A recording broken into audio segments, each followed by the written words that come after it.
Hello and good morning. Welcome to this podcast on corporate accountability.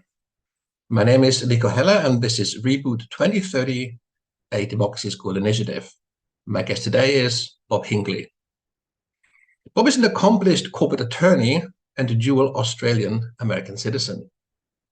During the Obama administration, he was a post-GFC investigator and advisor to the US Department of Justice. GFC stands for Great Financial Crisis, recovering more than $65 billion from a dozen or so banks for illegal behavior, which led to the financial crisis of 2008. Bob is also the author of Time to Change Corporations, Closing the Citizenship Gap.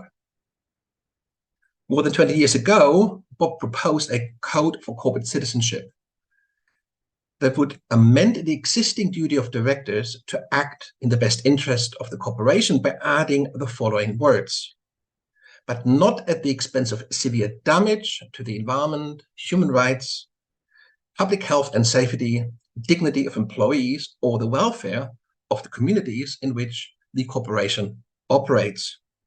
In this Reboot Dialogue, we focus on the role the law plays in both enabling and legitimizing corporations to cause severe harm to the environment, and how the proposed code for corporate citizenship would put an end to that. Now, I can see that Bob is already here, so let me invite him in. Bob, good evening, or should I say good morning? Good evening, Nico. Good evening. How are you? I'm well, mate. I have already introduced you very briefly, so let's kind of dig straight in, Bob.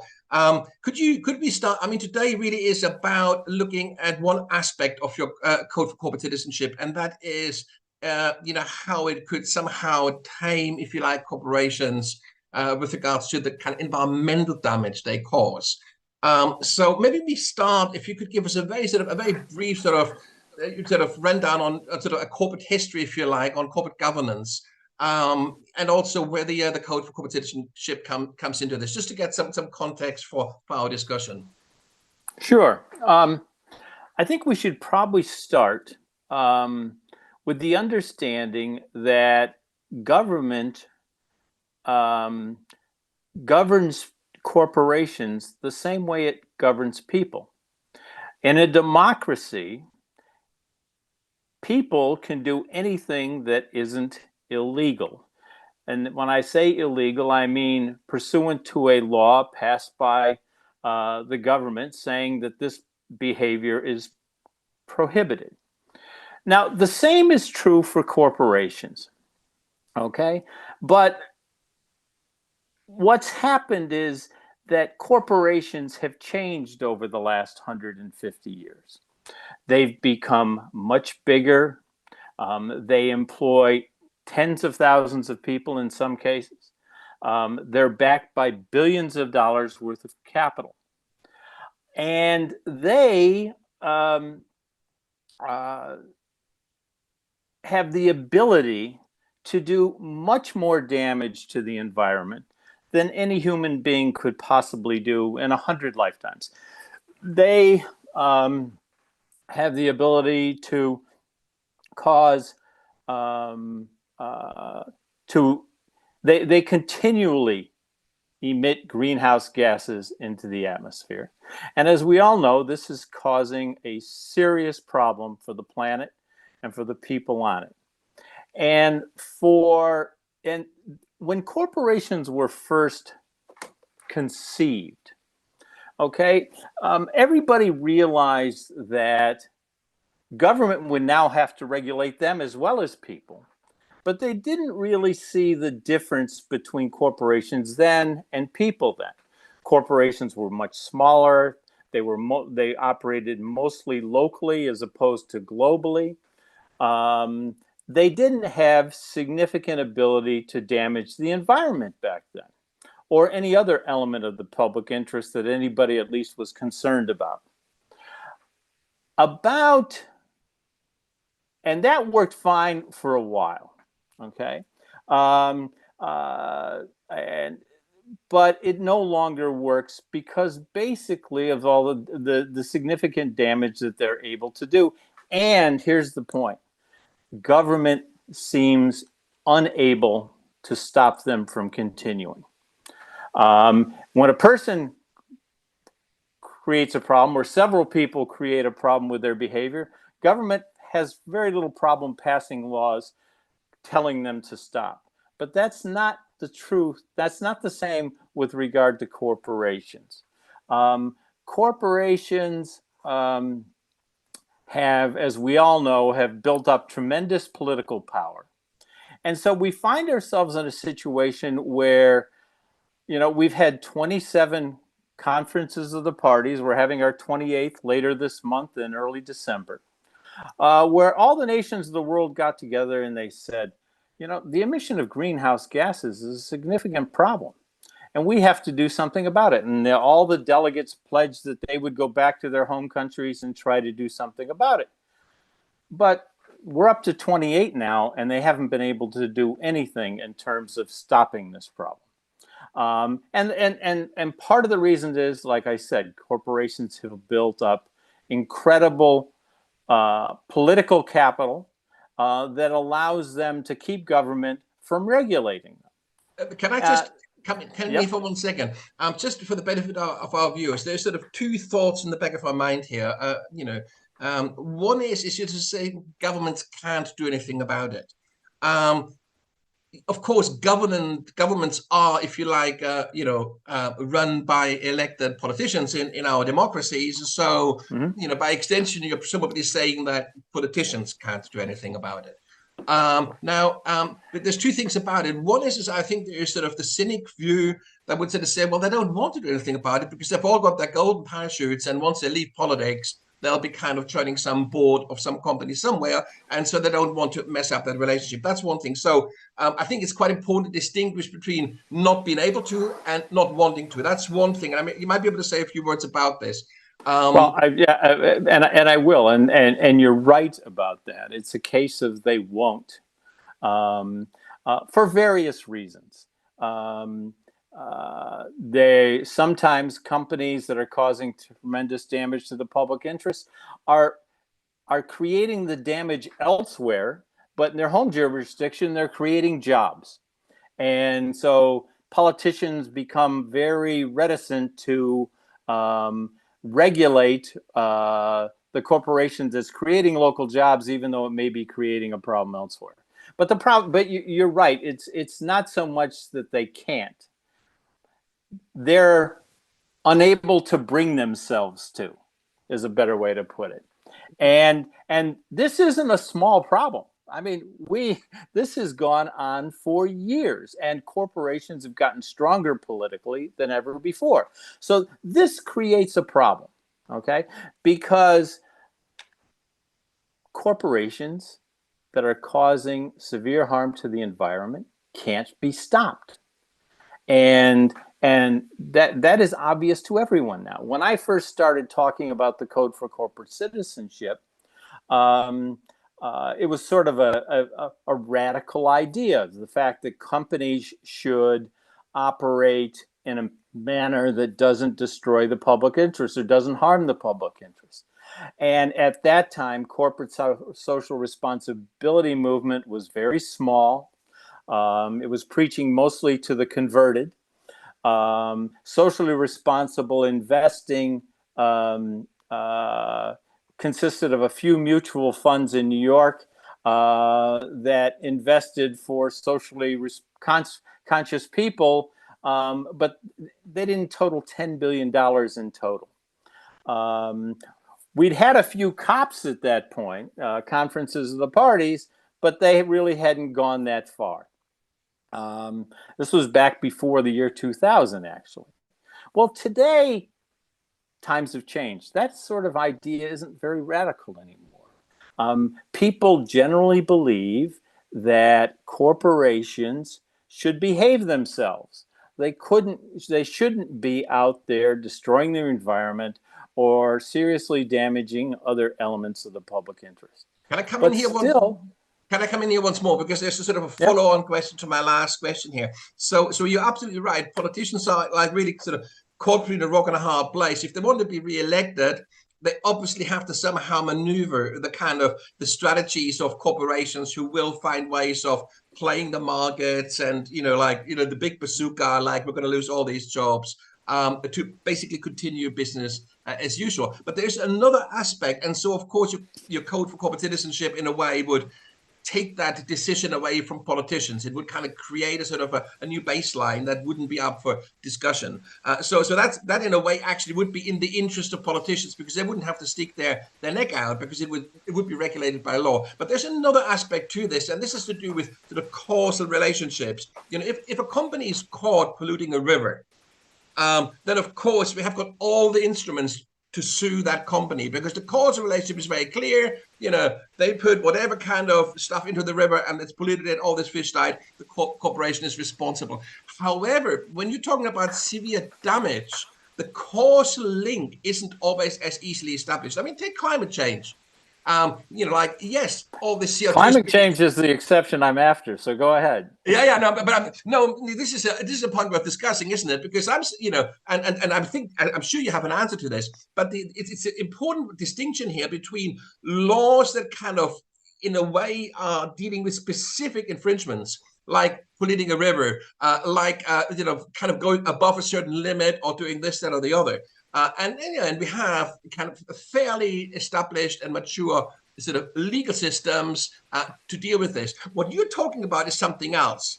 It's the sort of the things that fall through the cracks. It's like CO2 pollution. I mean, how exactly would you blame a specific company for the severe damage that CO2 causes?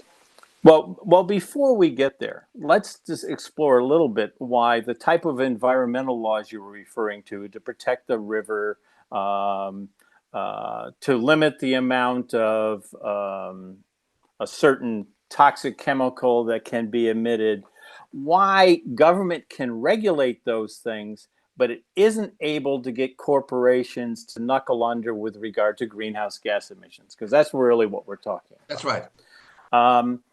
The answer to that is, and it has to do with the corporate law. The corporate law says that directors have a duty to act in their company's best interest. Full stop. You can also say they have a duty to obey the law, the various environmental laws. Generally speaking, obeying an environmental law, like the ones you talk about protecting a particular river, are not big dollar items for corporations. They don't have, it isn't going to cost them that much to comply with the law. To tell you the truth, if it is going to cost them too much to comply with the law, they'll scream like hell until the law is tamed, made more lax, so that they can do what they need to do. But when it comes to greenhouse gas emissions, you have to think about where those things come from. Greenhouse gas emissions come from, among other places, but in terms of the corporate world, big power companies that are burning fossil fuels, motor vehicle companies which are producing internal combustion engine powered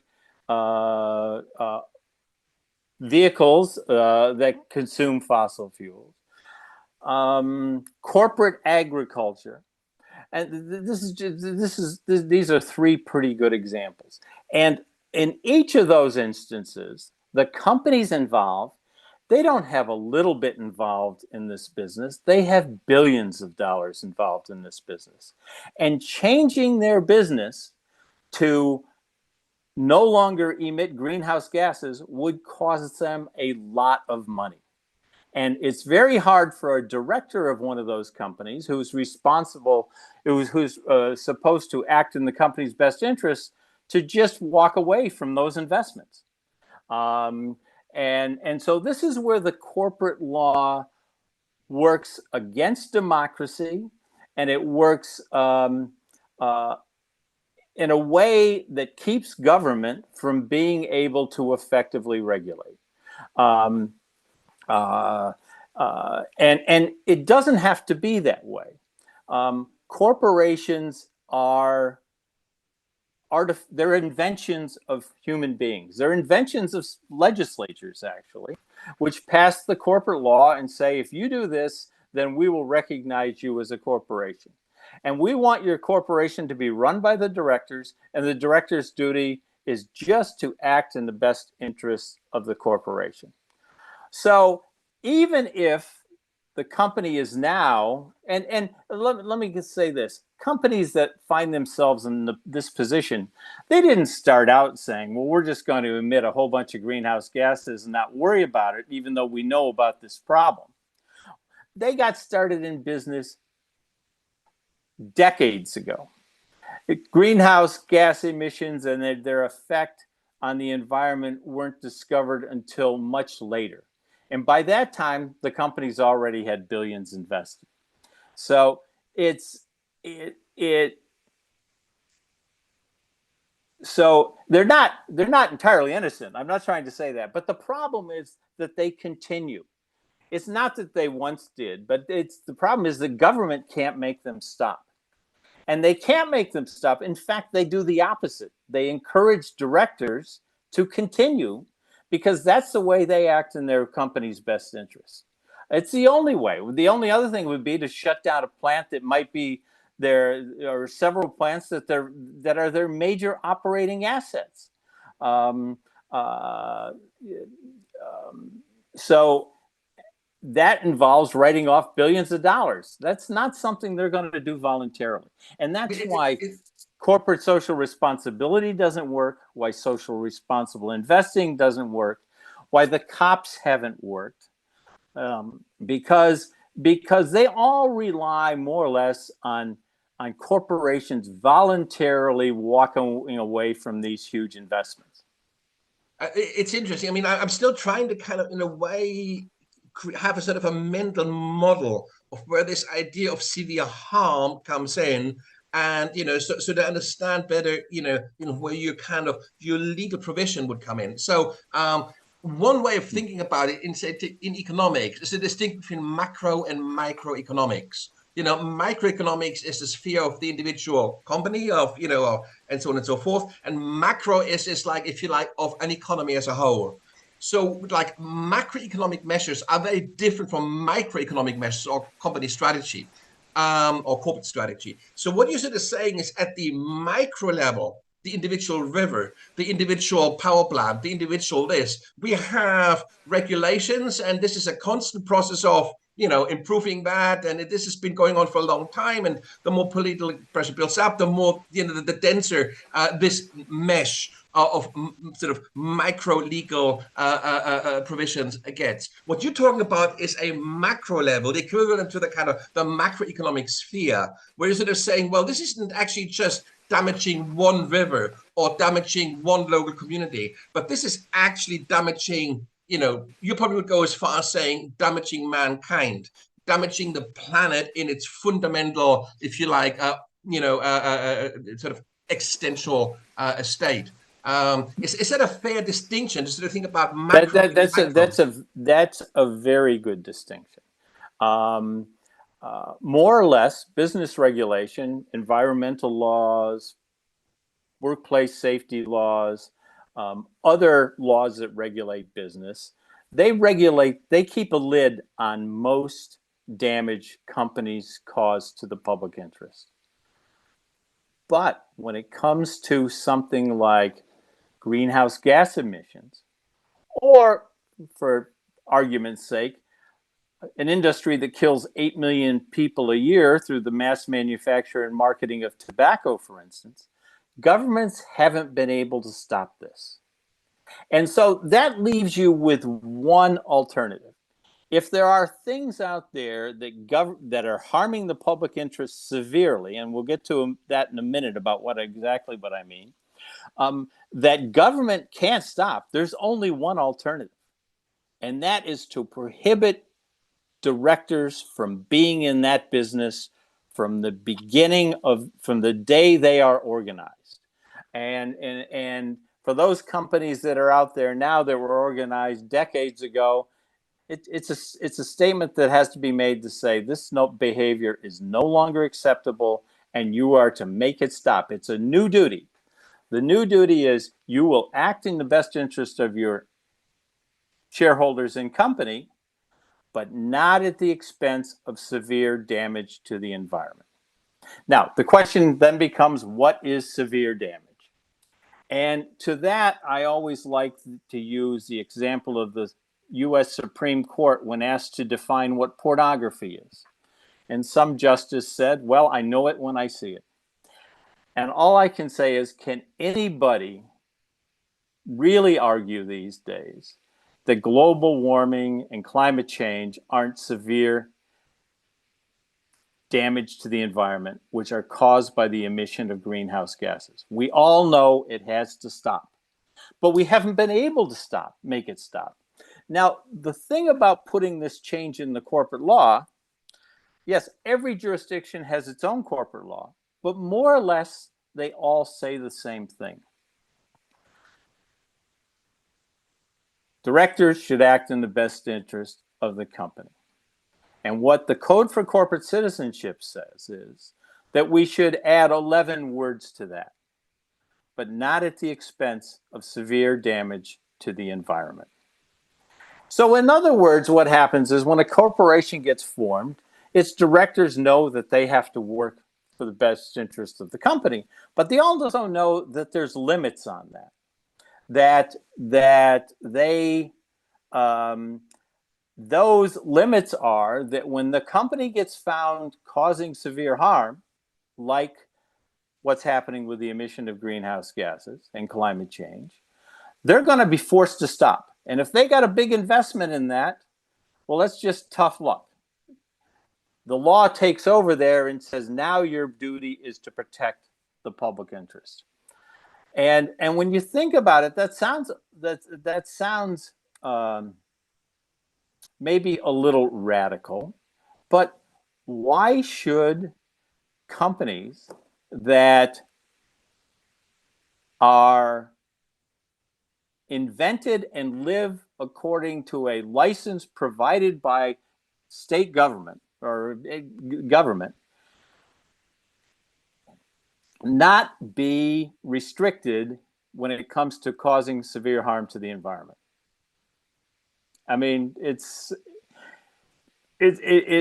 really pretty simple, I think. There's a couple of industries. No human being can do that. There's a couple of industries that that have only really come into their own in the 20th century, or more recently even with artificial intelligence in the 21st century. I'm thinking specifically nuclear power back in the 20th century, and then of course now AI, artificial intelligence, just now.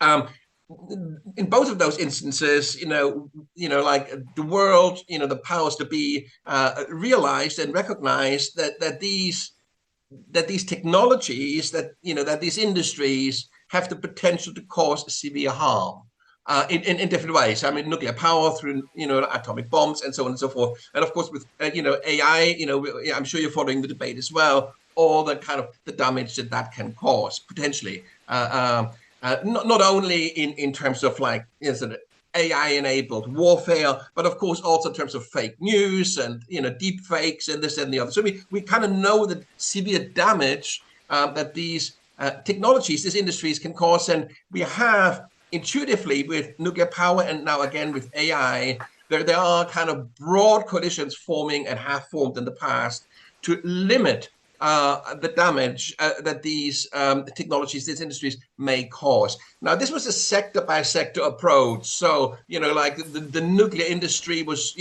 about nuclear. The AI industry is about AI. And what you're sort of saying is we have to move from a sort of a sectorial kind of approach to a fundamental reassessment of what companies are allowed to do. Is that right? That's exactly right.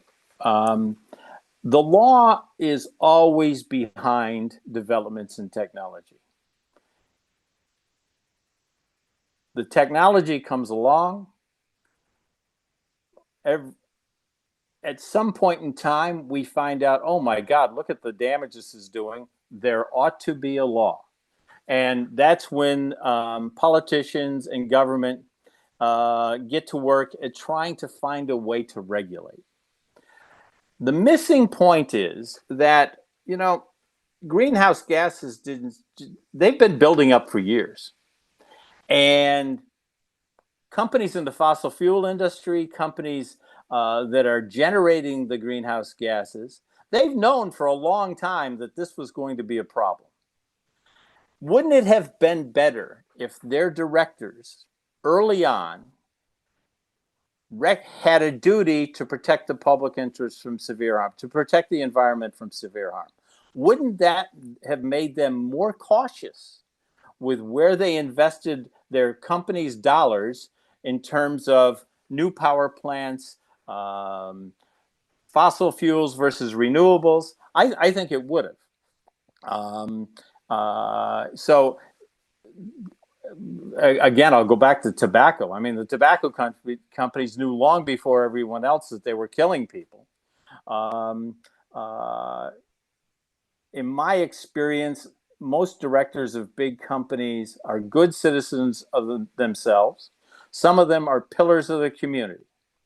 And they get put in a position where they're told they only have to represent the company's interests. Not they only have to, but that's all they should do.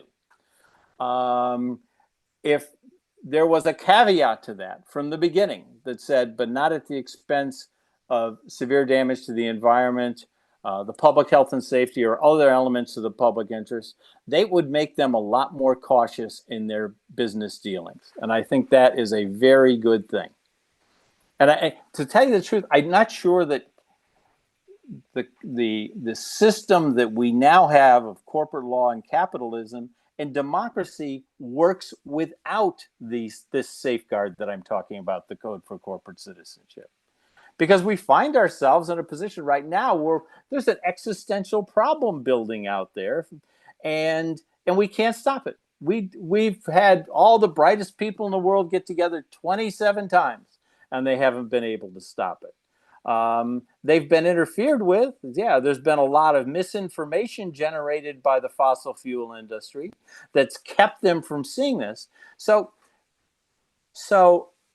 we haven't been able to negotiate business regulations to keep it from happening. Another question, yeah, but a question. So when we're talking about severe harm, take CO2 emissions, carbon emissions.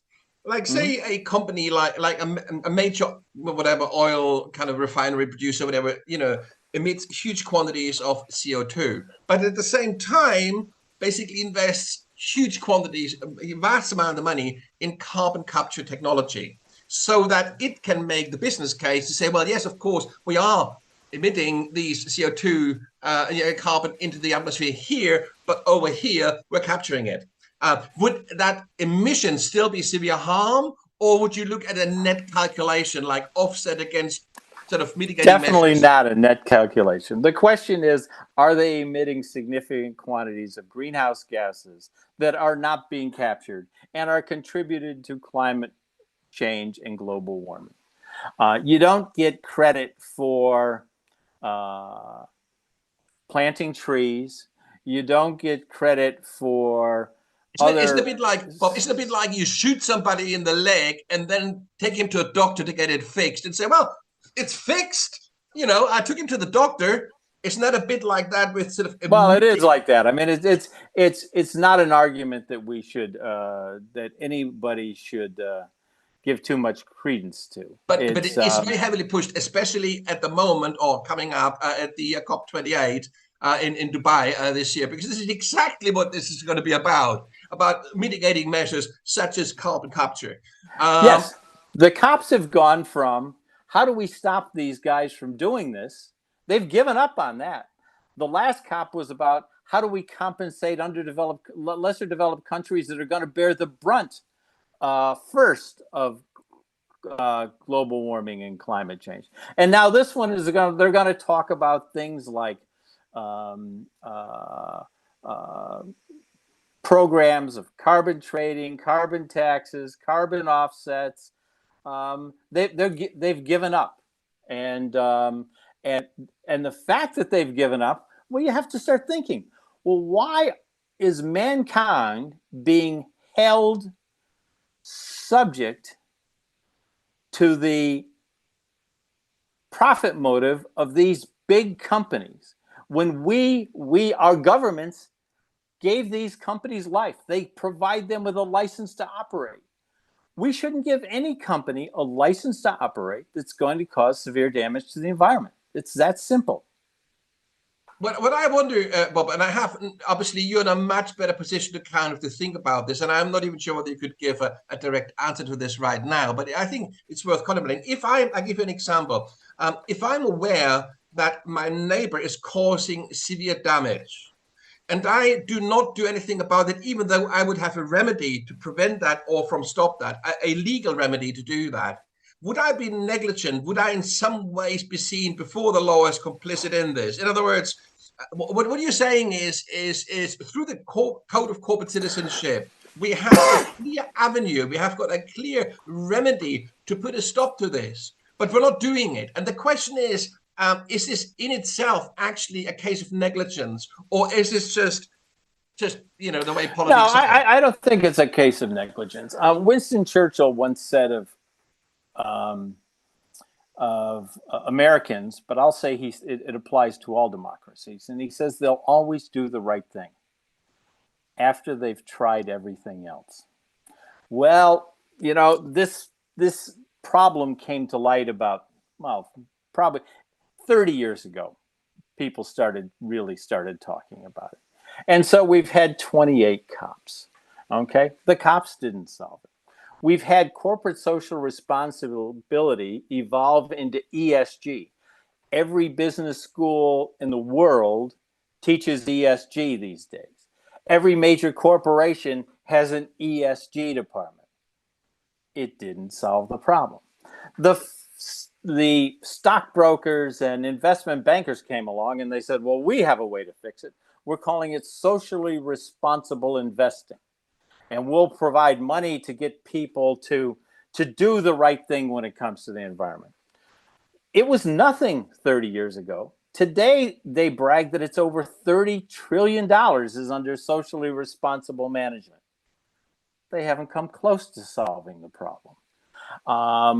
It's not going to get fixed by encouraging companies to do the right thing, asking them politely, begging them to do the right thing. They have to be told. And the way to tell them is, you no longer have the right to cause severe damage to the environment, and we're putting your directors in charge and responsible for making sure that doesn't happen. In a previous talk, and I saw the video of it, you're actually saying that through the law as it stands today, the corporate law as it stands today, governments are not actually just allowing this to go ahead, but they are actually legitimizing.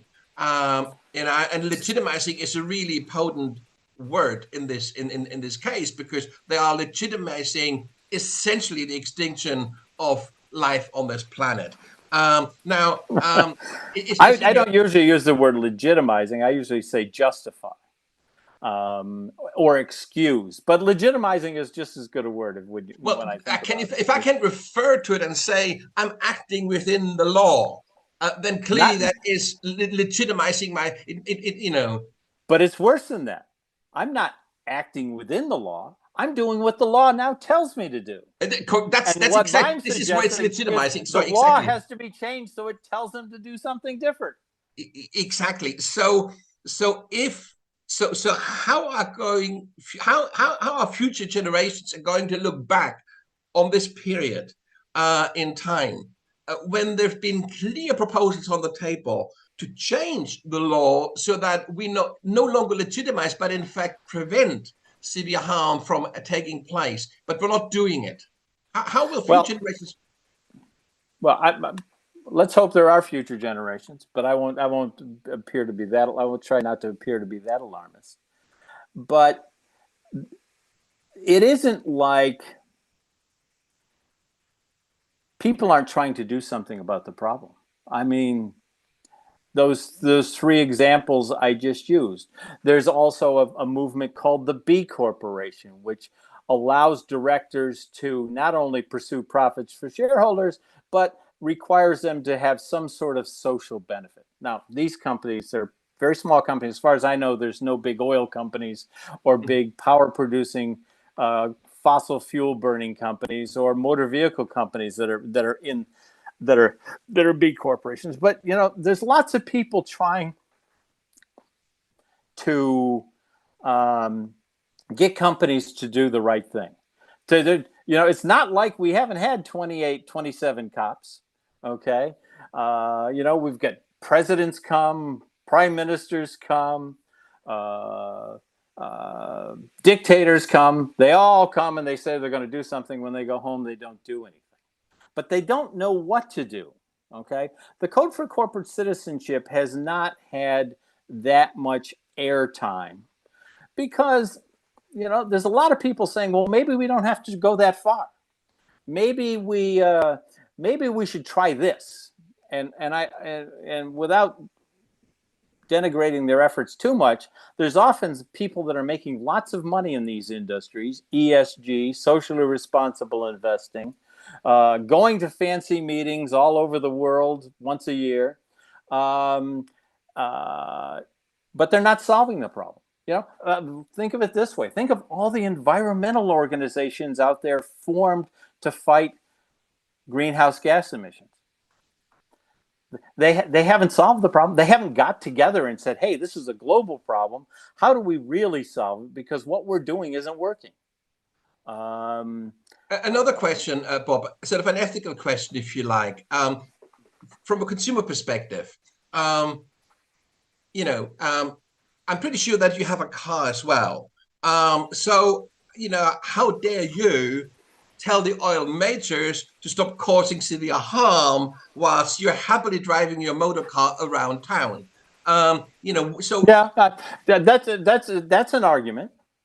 But I bet you didn't invent that argument, Nico. I'll bet that came from the fossil fuel company. That's right. Okay. But what's your response to that? The idea that people should go out and buy and not buy products that are causing this problem and pay extra money for products that won't cause the problem if there's enough production to allow that. It's when you think about it, it's sort of a silly argument. Okay, people aren't causing global warming. Big corporations are causing global warming, and only a very few big corporations, I'll say. I mean, the Code for Corporate Citizenship would apply to all companies, but the number of companies that it would really apply to in terms of closing down the emission of significant quantities of greenhouse gases is probably less than 200 worldwide. That is an infinitesimal proportion of total corporations out there. All corporations would then, if the code were passed, would become more careful, and that would be a good thing. But the ones that would really affect are just the big fossil fuel producers and the companies that are actually burning the fossil fuels and creating the emissions. And when you think about that, it isn't like they don't see the handwriting on the wall. They're playing a game right now to try to stretch out as long as possible these plants that they have invested in and not have to write them off and tell the shareholders that they've lost a lot of money. But they've seen that, they know the handwriting is on the wall. And it isn't like there isn't alternative technology out there. We all know that there are electric vehicles and they're getting better and cheaper all the time. We all know, especially in a country like Australia, how much renewable energy there is that's being created to replace fossil fuels. Now, the transition, unless it's well structured, will cause some hiccups along the way, but it isn't going to be long before solar and wind and battery power and other forms of alternative energy replace fossil fuel burning power plants. It isn't going to be long before big auto manufacturers stop producing motor vehicles that cause the emission of greenhouse gases. It's going to happen. The question is, are we going to let them dictate the timetable, or should we? But even above all that, think about this. When corporations were first invented, there were safeguards in the corporate law or their corporate charter that said they could not cause severe damage to the public interest. Okay, they were prohibited from doing that. And then in about the 1870s, 80s, and 90s, the Industrial Revolution started to get traction, and companies wanted more leeway in how they ran their businesses. And Delaware was one of the first states to change. And they said, well, we're going to take out this bit about how you have to protect the public interest as well as act on the best interest of shareholders. We're going to cut it back to just act on the best interest of shareholders. Well, in 1870, 80, and 90, that wasn't that big a problem. Companies were smaller. They didn't act globally, and they didn't cause the damage then that they do today. So what I'm really suggesting isn't, it goes back in time to say, henceforth, corporations, corporate directors should have a duty to see that their company no longer causes severe harm to the environment and the other elements of the public interest. I mean, the CO2 in a way is a kind of an easy example, because we all know that CO2 emissions are bad. And so we don't have to calibrate that. We just know that if you're producing loads, it's very bad. And if you're producing little, it's still bad. But I mean, take, sort of agribusiness. I mean, specifically deforestation. Cutting down a tree in itself isn't bad, yeah, because I mean, we all have to, in a way. I mean, forestry builds around this idea of cutting down this tree and letting that tree grow. Now, so cutting down a tree isn't as bad as like the equivalent putting out CO2. But of course, if you're cutting down loads of trees, and it becomes deforestation, and at a macro level, it has a significant, like take the Amazon for example, a significant impact on the climate. So if a business is in the business of creating agricultural kind of like fields for agricultural use, at what point is this becoming severe harm? I'll make it simple. There is no reason why at the time you pass the code, you pass a list, you also enact a law which describes what you're talking about in terms of business that are causing severe harm. And number one on that list would be the emission of significant quantities of greenhouse gases. So you're not talking about companies burning down or leveling forests and not regenerating them. You're really talking about one thing. And that's the thing that they're all meeting in Dubai to try to fix, for what it's worth. And over time, that list could be added to. I, for one, would put tobacco on it.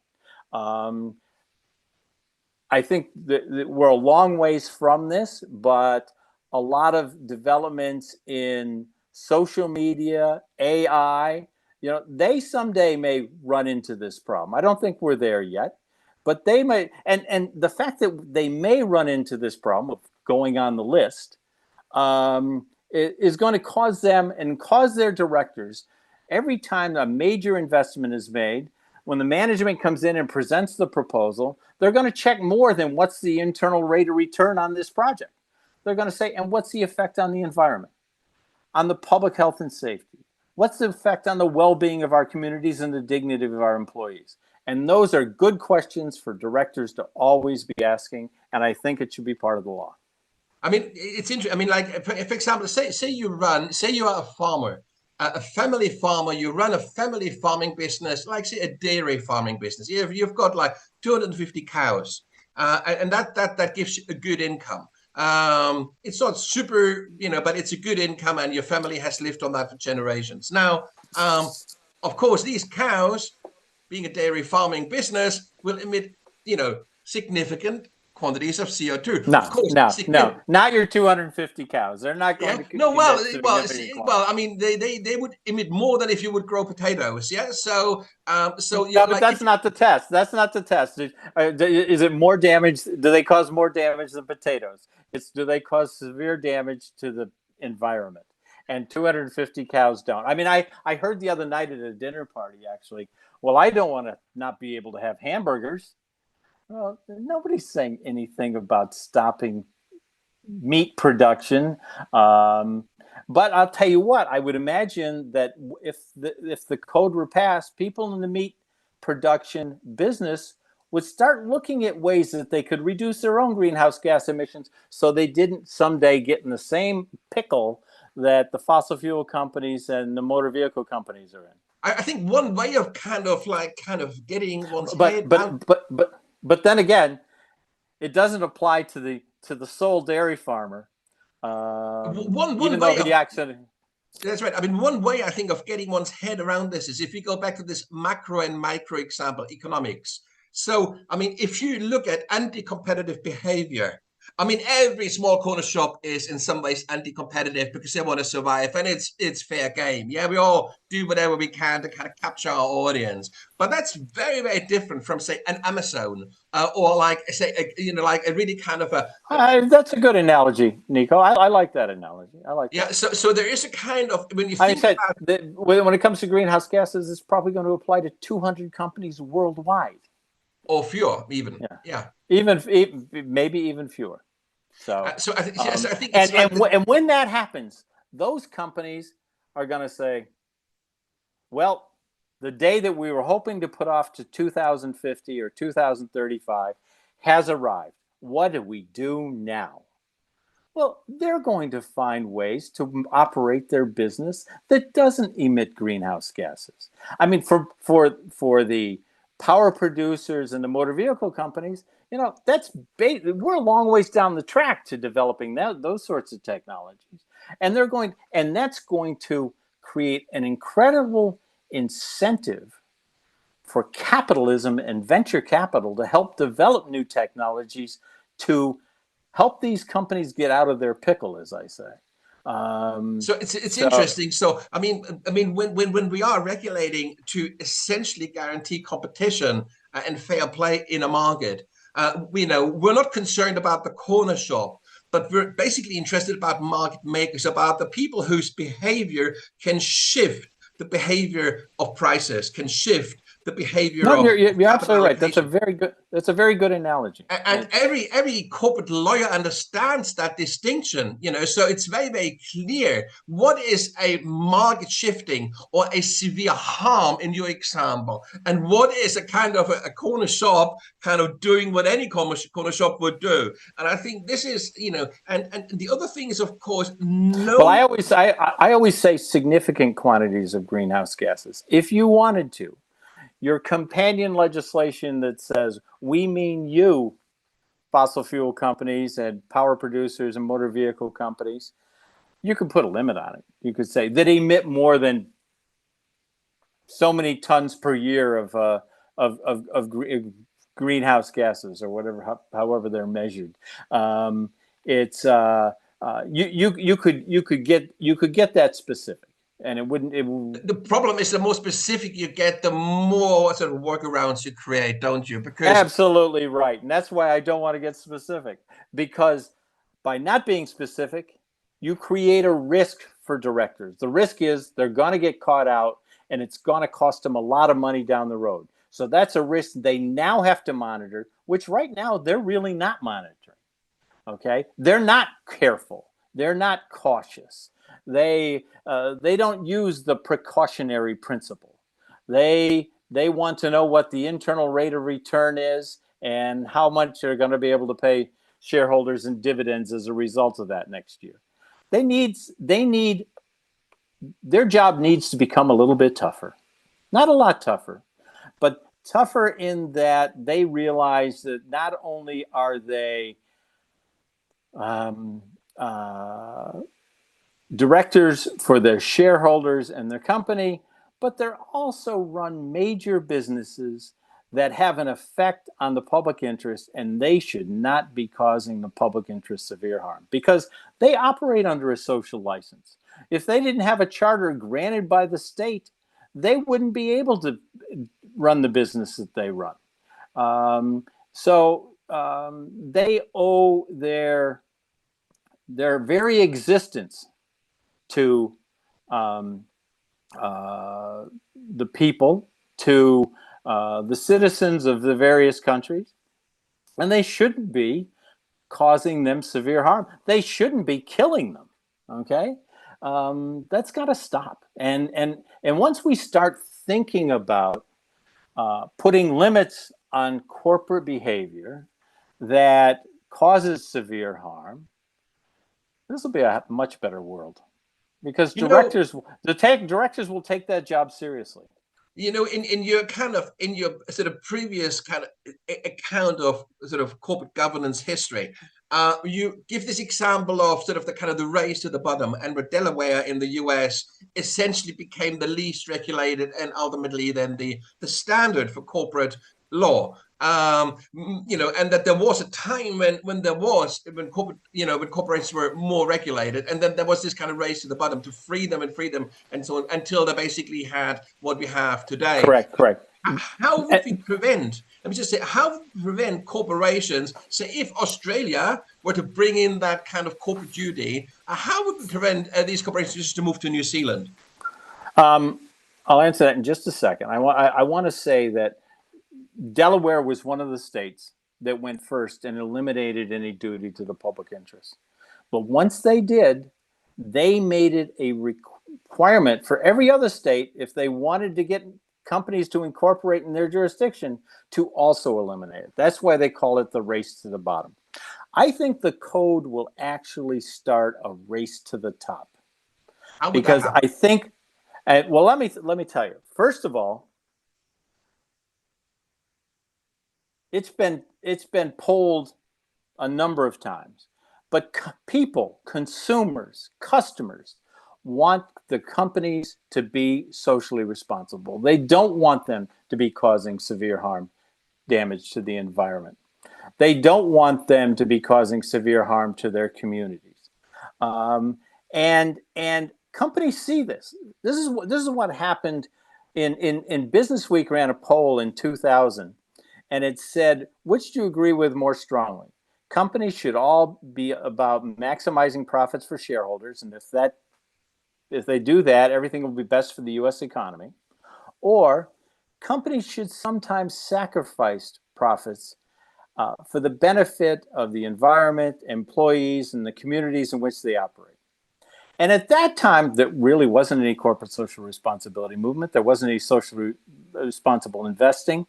There was no ESG, and surprisingly, 95% said they agreed with the second statement, that they wanted companies to sometimes sacrifice so as not to cause severe harm to the environment. So if the code makes it into law, if people stand up and say at the next election, what is your position on the code for corporate citizenship? Are you for it or against it?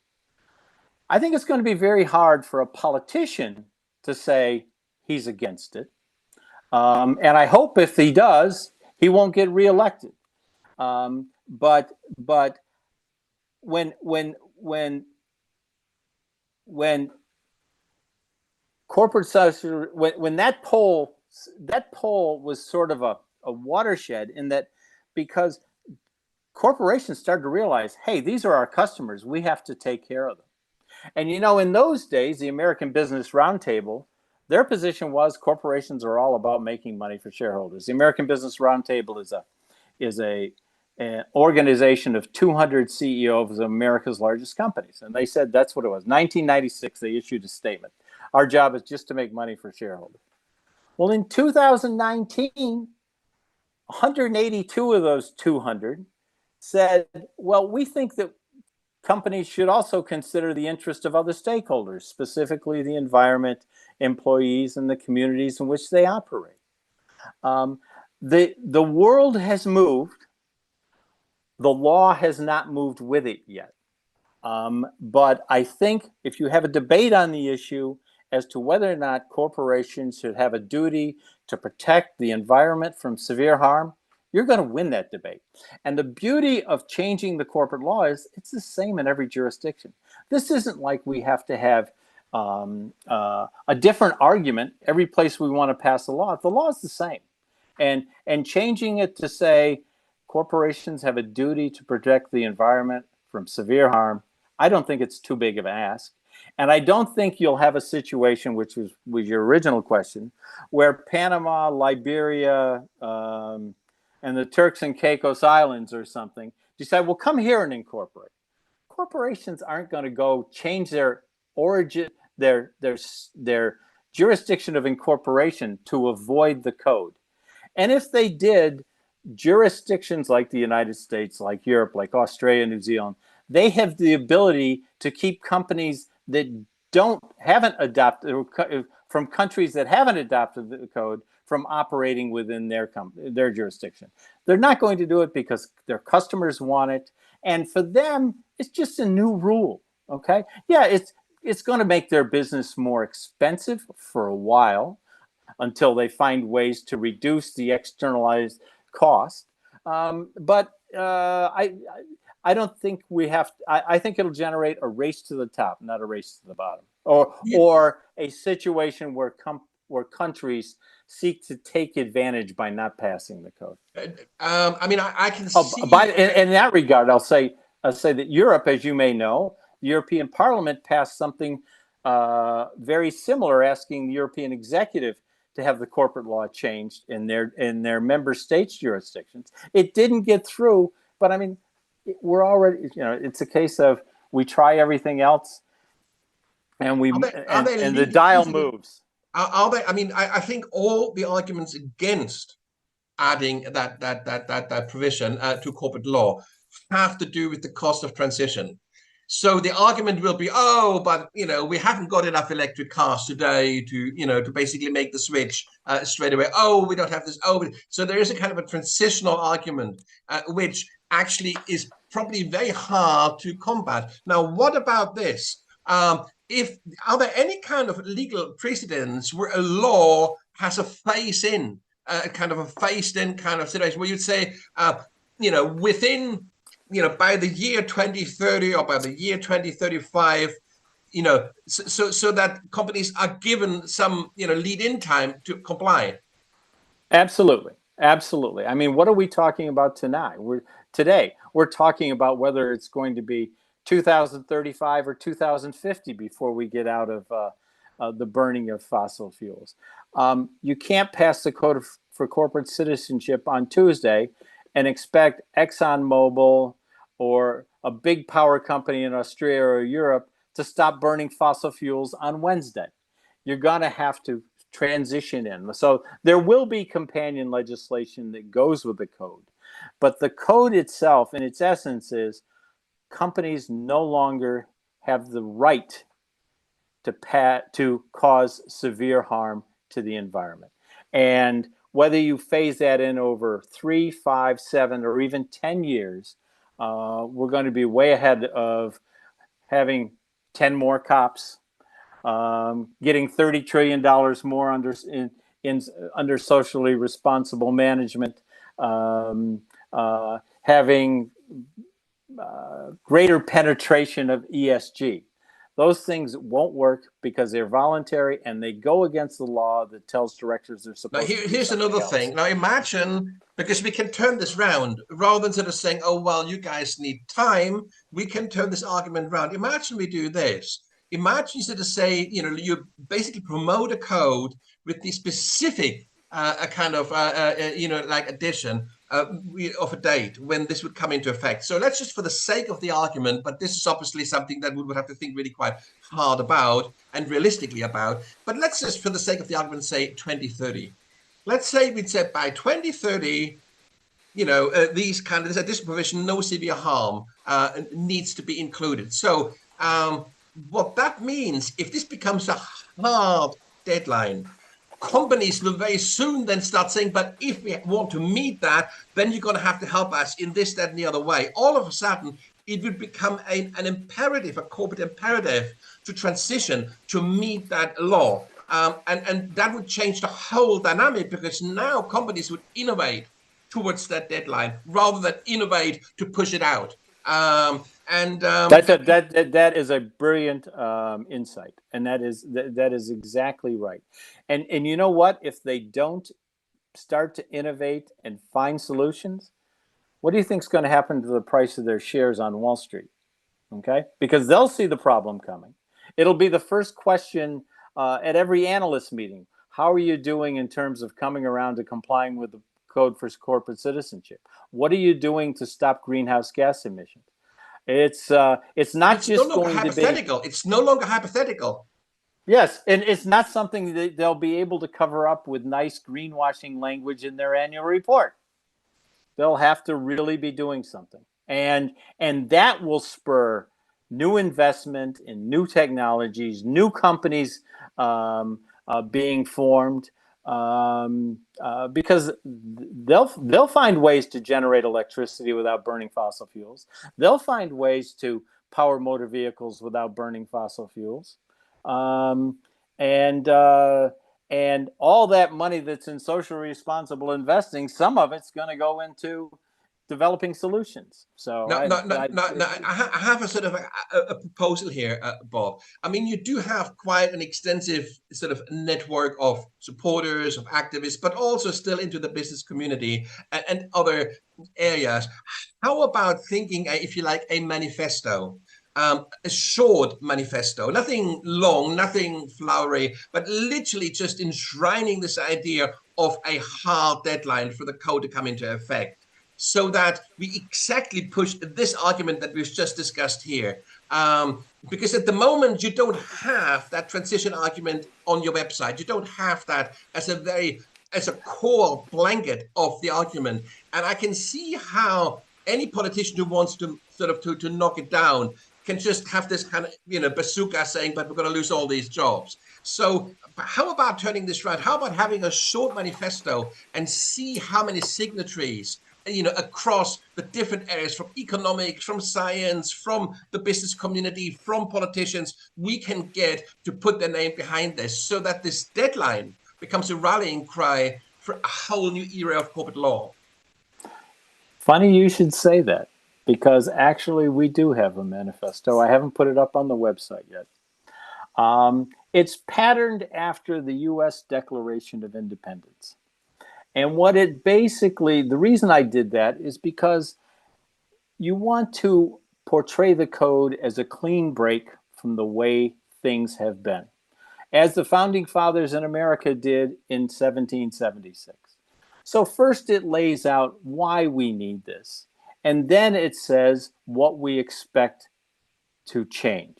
And what we expect to change is corporate behavior, and the way we're going to do that is we're going to make corporate directors responsible for making sure their company no longer foists severe damage on the environment and certain other elements of the public interest. So keep an eye out on the website. But what is important, though, is that you add to that a hard and fast date by which that manifesto demands that code to come into action, and then to basically start to solicit support for that, because that would give it the momentum it needs. Otherwise, it just remains an aspiration. But if we're sort of saying, well, a 10-year window, a 7-year window, a 15-year window, whatever you might consider realistic, and whatever you think, would maintain the momentum of your campaign, if you were to include that, it would be very interesting, because there's a whole bunch of legislation. I'm sold, Nico. I'll include it. There's a whole bunch of legislation that actually, and obviously you would want to possibly look at that legislation that is coming into effect when motor cars are going to, fossil fuel powered motor cars are going to phase out in Europe. There's no magic in the language. The language is what you want to put into the code. Basically, what you're saying is a transition period, beyond which date there is no more emission of significant quantities of greenhouse gases. And whether it's or severe harm to the environment, yeah. That's entirely, that's a very good idea. But the I actual like date is crucial. I mean, for example, I think in Europe they're phasing out petrol-powered motor cars. I think it's in 2035 or whatever it is. There's a specific date. Of course, you would want to harmonize your date with the kind of the maturity of that legislation, so that you're not then basically have a situation. Do you know what I'm saying? You make a good you make a good point there. I think because the code will be passed in every jurisdiction, and so how it's not necessarily the case that the member states of the EU will look at it the same way as the United States, Australia, New Zealand, Japan. And maybe in certain circumstances, those jurisdictions and the companies in those jurisdictions, it's important for some reason that it be delayed further than tomorrow. Okay, that's right. But so that could be negotiated, but I wouldn't want to open the door too wide. No. So that the date went. We're back talking 2000. No, this is exactly, but it's a balancing act, isn't it? It's kind of to basically, because that may then also help, other jurisdictions, like, for example, a sort of a European level jurisdiction, to reassess and say, well, I mean, if the US, Australia, and so on and so forth are buying into this code, maybe Europe should as well. So you're absolutely right. There is a kind of a sort of a sweet spot, in a way, and you're just going to have to sort of figure out what that sweet spot is. But I think to include an actual date by which that transition has to be complete, I think is really critically important, because then it becomes real and the signatories are committed to that. And if it was to be signed into any legislation, it would mean that that government is not only committed to your code, but to all the legislation it is essentially bringing in the interim to achieve that code. Yes, absolutely. It would set a boundary that would encourage governments to not only monitor, for instance, monitor progress towards the solution, but also help companies develop ways to make the transition faster. I think that's right. Bob, this has been a really good dialogue again. Thank you ever so much. I always really enjoy talking with you. It's very insightful. Stay healthy, stay good, and let's continue this dialogue in the not too distant future. All right. Be my pleasure. Thank you very much, Bob. Have a good day, or good evening, I should say. Okay, you too. Good day. Bye-bye.